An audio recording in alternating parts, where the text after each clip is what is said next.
There was a custom once through the Gaeldom, when a man would die, that the whole people of the place would gather together to the house in which the dead man was.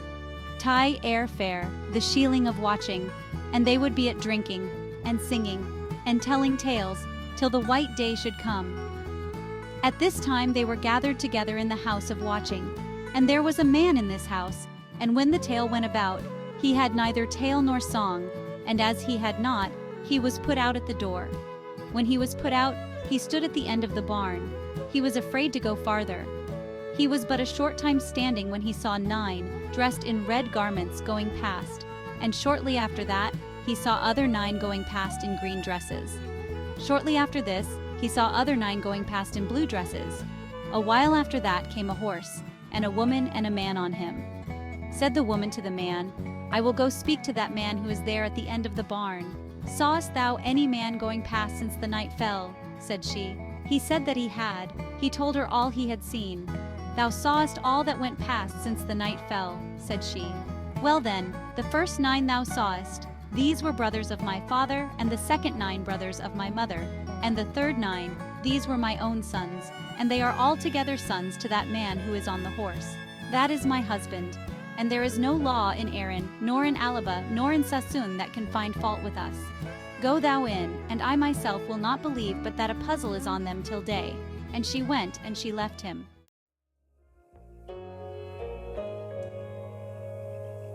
There were out between Lochaber and Badenoch 2 shepherds who were neighbors to each other, and the one would often be going to see the other. One was on the east side of a river, and another on the west. The one who was on the west side of the river came to the house of the one who was on the east of it on an evening visit. He stayed till it was pretty late, and then he wished to go home. "It is time to go home," said he. "It is not that which thou shalt do, but thou shalt stay tonight," said the other, "since it is so long in the night." "I will not stay at all events. If I were over the river, I don't care more." The houseman had a pretty strong son, and he said, "I will go with thee, and I will set thee over the river, but thou hadst better stay." "I will not stay at all events. If thou wilt not stay, I will go with thee." The son of the houseman called a dog which he had herding. The dog went with him. When he set the man on the other side of the river, the man said to him, "Be returning now. I am far in thy debt." The strong lad returned, and the dog with him. When he reached the river as he was returning back home, he was thinking whether he should take the stepping stones, or put off his foot clothes and take below. He put off his foot clothes for fear of taking the stepping stones, and when he was over there in the river, the dog that was with him leaped at the back of his head. He threw her off him. She leaped again. He did the same thing. When he was on the other side of the river, he put his hand on his head, and there was not a bit of a bonnet on it. He was saying, whether should he return to seek the bonnet, or should he go home without it? "It's disgusting for me to return home without my bonnet. I will return over yet to the place where I put my foot clothes off me. I doubt it is there that I left it." So he returned to the other side of the river. He saw a right big man seated where he had been, and his own bonnet in his hand. He caught hold of the bonnet, and he took it from him. "What business hast thou there with that? It is mine, and thou hadst no business to take it from me, though thou hast got it." Over the river then they went, without a word for each other, fiercely, hatingly. When they went over, then, on the river, the big man put his hand under the arm of the shepherd, and he began to drag the lad down to a loch that was there, against his will and against his strength. They stood front to front, bravely, firmly on either side.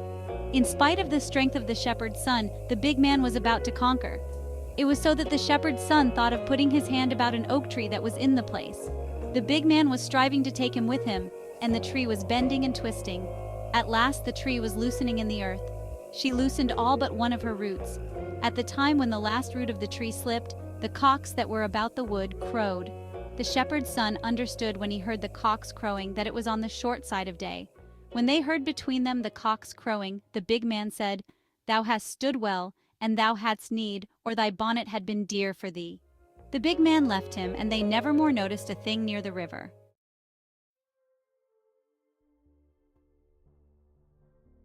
There was one before now whose name was Thomas na H or Dag, and he was no bigger than the thumb of a stalwart man. Thomas went once to take a walk, and there came a coarse shower of hailstones, and Thomas went in under a dock leaf, and there came a great drove of cattle past, and there was a great brindled bull amongst them, and he was eating about the Docken, and he ate Tomas of the thumb. His mother and father missed him, and they went to seek him. They were going past the brindled bull, and quoth Tomas na Ordeg, Ye are there a seeking me, through smooth places and moss places, and here am I a lonely one, within the brindled bull. Then they killed the brindled bull, and they sought Tomas na Ordeg amongst the paunches and entrails of the bull, but they threw away the great gut in which he was. There came a carle in the way, and she took the great gut, and as she was going along she went over a bog. Tomas said something to her, and the old wife threw away the great gut from her in fright. There came a fox the way, and he took with him the gut, and Tomas shouted, Biz Tailu, the fox, Biz Tailu, the fox. Then the dogs ran after the fox, and they caught him, and they ate him, and though they ate the gut, they did not touch Tomas na Ordeg. Tomas went home where his mother and his father were, and he it was indeed that had a queer story for them.